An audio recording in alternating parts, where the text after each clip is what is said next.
noticed lower end. I guess he's not had a previous of this nature, but that was bad. I thought it was close to a red card. It wasn't quite as bad as the one we're going to talk about from Price, but it was the second worst dangerous try I've seen this year. Well, I wrote, I noted, it wasn't great, but it wasn't that much different to Price's. So why was it only a yellow? And I don't necessarily disagree with the length of the ban on the grounds that, and we will talk about prices in a bit more detail when we get to the game. But, Price did drive the whole player into the ground pretty much, whereas at least Pearce, once the guy went over, Pearce didn't drive him and looked to be like he was trying to slow it down, so he wasn't landing. And the guy did land on his back rather than the back of his neck, so you've got to take that into consideration and things like that. But ultimately, he has flipped him over the horizontal and dropped him. And last season, pretty much, if you did that, it was a guaranteed yellow. And if they didn't land comfortably, then it was a definite red. So I think had it been a red, I don't think Catalan really could have argued about it. No, not at all. And I think they probably looked at that and gone, we got away with one there. And then, ultimately, in the same way that the dubious sin bin in Fanua, you could argue potentially cost Cass the game against us, had Pearce been sent off for that tackle, could that have been the difference between Hull KR getting something out of the game? Yeah, well, he wouldn't have been there to set up the Chan try. Exactly. So another piece of news out of Catalans: Steve McNamara has confirmed Dean Varhey suffered a pectoral injury during their 18-10 win over Hull KR. He was forced off in the 6th minute of the match. Luckily, Tyrone May came on and played centre.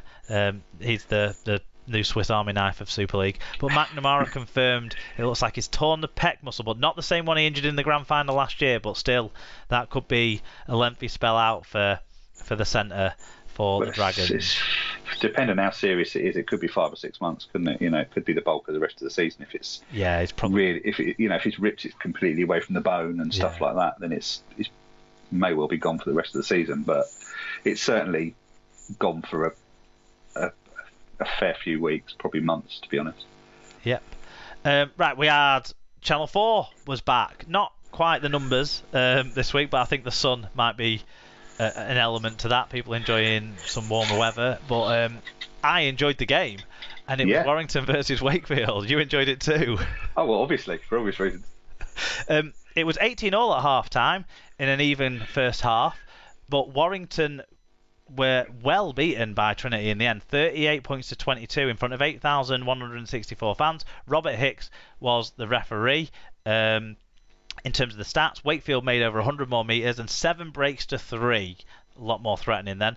Also, big stat wins for Trim were 3 fewer penalties conceded, a 9-6 count on that, and 5 fewer errors made, an 11-6 count on that. So they were better across the board, I think you can pretty much say. Individually, David Fafita 125 metres, Morgan Escray 1 try and 102 metres, and Jacob Miller 4 try assists. For Warrington, Matty Ashton 1 try and 175 metres. I think 80 of those came on. I was going to say it was all the first try. First attacking set of the game. Mike Cooper 170 metres, Ollie Holmes 1 try assist and 47 tackles, and Danny Walker, who I think was the top point scorer in fantasy this week, 1 try assist and 52 tackles. Do you want to give us the first of the fan views on this one? Yeah, so friend of the show, St David, anyone think Wire have improved this season? Big challenge for Powell to turn this around. Wakey White said a great away win over Warrington and their adorable pack. I like that. Wakey forwards dominated nearly all game and created a platform for the excellent Miller and Lino to create at will. If we can keep most of our first 17 fit and playing, there's no reason we can't make the playoffs based on these first 6 games. Yeah, definitely. And last review, Rich Owen, where to start with that shit show? No go forward, no ruck control, poor defence, especially on the goal line, and loads of errors. Need at least 1, maybe 2 big props to give the backs a platform to work from. It felt like an eternity travelling home to Anglesey after watching that. I'm starting to think it may not be our year after all. Well, where do you want to start with this one? Because I know you were taking notes during this game. Well,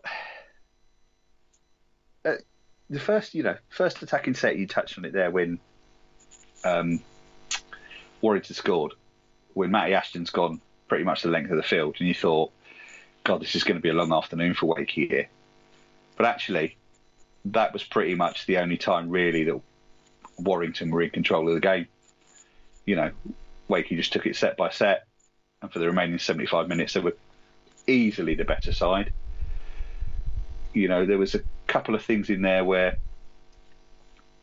the Snake put in a good kick for I can't remember whose try it was. The second Warrington By try the was Snake it. in this context, people, we're talking about. Yeah, not Jake George the Snake. Williams, Snake for us, because obviously, you know, this is a Wigan-focused podcast I this still week. love him, but Don't get me wrong, I'd have him back in a heartbeat, but you know, we all know it's balls, and he went to Warrington for the cash, despite what he says. But you know, the kick he put through. Look, it is a challenge to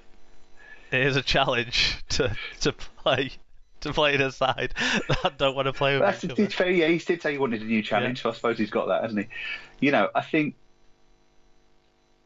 overall, I think it was just a really, really good Wakey performance, and they looked really, really good. Mason Lido got man of the match and was easily the best of the halves. He made Widdop look ridiculous when he scored his try. Yeah. And, you know, I think Widdop's still looking for him now, to be brutally honest. But the only player in the wire pack who wasn't bossed by Wakefield was Mike Cooper. I thought he had a really, really solid game for him. But I think, you know, Mike Cooper's almost having to do more without Chris Hill there as well. I don't think he's having as much of a prolonged impact on games because he's got no foil. No, he's taking in 2 or 3 hit-ups every set, and it's not... Now, how much of that is down to the way that Powell wants them to play, or how much of that is down to the fact that Warrington didn't give Chris Hill what he wanted last year? I don't know. I mean, Jack Hughes proved what myself and, you know, the people who sit around me at the DW said when he was at Wigan, that he's a fantastic player, got all the talent in the world, but he's got the brains of a rocking horse. When he came out with that stupid late shot. Yeah, and that was only penalised, wasn't it, during the game? I mean, that's actually... It pushed out to a 10-point score, didn't it, that penalty? I mean, that was you know, if you're going to sin bin for Nua on Thursday night for what he did, then how Jack Hughes hasn't been sin bin for that, God only knows. Well, he got a grade A charge, didn't he, from the match review panel? 1 match penalty notice because he has got previous bans on his record. I think, to be honest, I could understand why this one wasn't a sin bin because it wasn't done with any sort of like violence or ferocity. It was so fucking tame, and it just, to me, summed up Warrington. Even when they try and do something dirty in the forwards, they end up looking so tame that no one could possibly have got hurt from that. It was so soft, and that's kind of I think the whole adorable pack line that Ben used. That cracked me up and made me think of that moment. They're fluffy, aren't they? Yeah. You just want to give them a little chuff under the cheeks and under the chin. I mean, one thing I did pick out for Wakefield as well was Corey Hall's try with those offloads down the left, keeping the ball alive on the last tackle. I mean, that was a really, really good, really, really well worked try. Yeah, I think it was just a bit better than the Josh Thewlis one that Warrington scored, I think, just after half-time. That, even though they were kind of similar, both last tackle plays where both sides improvised what they did. But the Hall one felt a little bit less desperate. It felt like they'd ran down a blind alley, but then they all reacted to it. Whereas the Warrington one was more a bit of brilliance from George Williams. Well, the Thewlis one was, you know, I was thinking, Wakey's scramble defence is really good here, and then 30 seconds later, Thewlis went in. But that one was definitely, whereas the Hall try was, they went the wrong way, and all of a sudden they got right, collectively thought, right, what can we do here? And they were all thinking from the same page. The Thewlis one was, at least until Williams passed it, it was more a question of fling it to a wire player and see what happens with it type of thing. But it was both, and the Matty Ashton try as well as the Lino try as well. All those things were flashy highlight moments that you want on your terrestrial TV games. Yeah, not obviously as flashy as the as Wizzy Rascal's appearance with the frozen meatballs for Kev Brown, because he picked Wakefield to win the game at the end. Clearly, that was the moment of the game. One of the moments of the game, though, was Tinarawa Ona's his late offload. in the build to Hood rate, that was great. But the goal line defence from Wire, 4 people couldn't stop Liam Hood. That was not great, and that was again. They're not just not punching holes with the pack. They're not stopping people who they should be able to stop. And let's be honest, it's not like Liam Hood hasn't got previous for doing that, has he? You know, it's this sort that close to the line. Mind you, he wasn't that close to the line, really, was he? No, he wasn't. 10, That's the thing. He caught the ball 10 metres out. It's out, yeah. You know, if it'd been a player the ball 3 or 4 metres out, then you're thinking, right, it's going to him and he's going to try and take it from dummy half. Whereas he was sort of 10, 15 metres out, and actually, that was just soft defence, really. Yeah, and then bring it all the way back round to kind of the forwards setting the platform for the halfbacks and stuff. I think the Warrington halfbacks still have great individual moments. They both had moments in this game where they did something good. There was Widdop had a break down the middle that resulted in the kick that Williams set up King's try, but really Miller and Lino had so much more of a platform in this game, and I think we've talked about Wakefield being kind of combative and putting a lot of effort in, but then maybe, playing till the 80th minute, scoring these late tries to make scorelines look better and that sort of stuff. We've talked about that with Wakefield. But when you get your first choice halves playing, that turns combative performances into winning performances. So if they can keep those guys going, I think they've got, a chance of not being in that relegation mix. A worry, though, was Tom Johnston going off of a concussion, wasn't it? Yeah, I mean, the problem with Tom Johnston, like I said in my match review the other week about Harry Smith at Leeds, is Tom Johnson also seems to be made a digestive biscuit, and you can guarantee him missing minimum 2 or 3 games a season from injuries. I mean, the one thing I would say is that Wakey are a perfect example of a team that doesn't have world beaters, but is a really, really, really good team. Whereas Warrington are the other side of that. They have got world-class players. Jokes aside, Williams is a world-class player. Widdop is a world-class player. As much as we don't like to say it, Ben Curry is a top-class player. Ben Curry, Josh Charlie is still a world-class winger, but they're not a team. There's no cohesion there. And again, how much of that is players that have left or players that are injured not being in the side and disrupting it. But even Darryl Clark was there, and again, we're talking about another top-draw international talent. But then I suppose he hasn't been doing that. He hasn't been at the top of his game this year yet.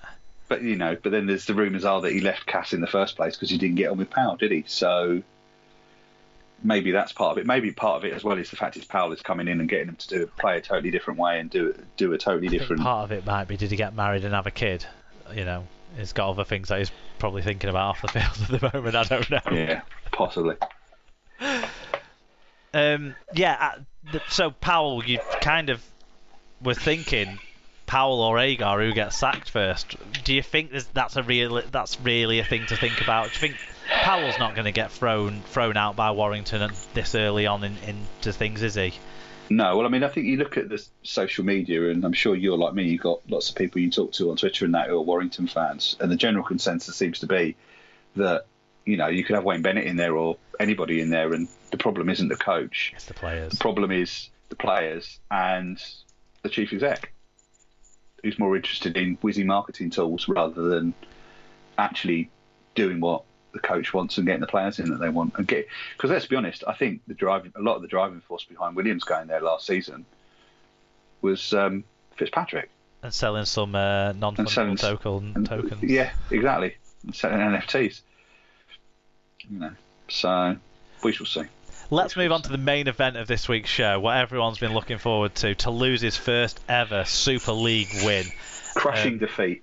Yeah, they were 12-14 behind to St Helens at half-time, but stormed back to win 22 points to 20 in this one. 5,568 was the crowd. James Child was the referee. In terms of the stats, Toulouse's 1,037 metres are the most made in a game against St Helens so far this year. Saints still made 360 more metres at 1.7 metres per carry better average gain. And actually, I looked this up. That's the biggest metres deficit given up by a winning side this year so far. So well done to Toulouse for overcoming that. But Toulouse made one more break, 7-6 in that count, and 4 fewer errors, 7-11 in that count. So they were more clinical than the St Helens side. Individually, Ollie Ashall-Bott, 5 tackle busts, 135 metres and 2 clean breaks. He's really settled in well. Matty